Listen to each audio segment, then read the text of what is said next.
It's everywhere! But at the time, I was 13 and did it. So anyway, that's why we're smoking out this tinfoil pipe.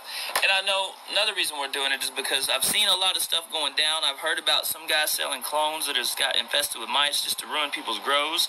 I've heard about people being very, I've seen something yesterday, dude discriminated against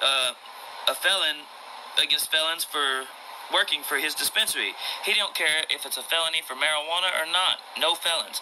Now, on one side of things, I could understand that if your insurance wouldn't cover it, but this is the marijuana industry, and we're supposed to be about helping people and healing people, not about judging people and discriminating against. We got enough of that in the world. That's not in our culture, not as medical patients, stoners, or supposedly providers. I can see if you don't want no convicted rapist or nobody that's robbed 3 stores to come work for you. I can understand that. But the average felon, really you should meet every felon and person in general in the world on a case-by-case basis and get to know the person. And then say, oh, by the way, are you a felon? You might not like them if they're a felon when you first meet them. It's not cool to judge people. That's not our way. So let's end that shit today. I'm serious. I understand if you got all this money invested, you don't want to risk losing it. But really, in all honesty, you're supposed to have top-notch security cameras in there anyway, so you're not going to lose. Don't be scared to let somebody get a second chance at life. Felons and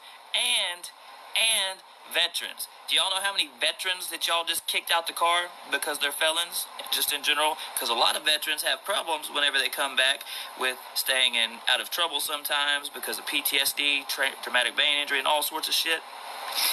I understand. You might not want the dope cook working for your dispensary or business, but everybody's made a mistake. I'm done preaching about that shit. First time I ever smoked weed at all.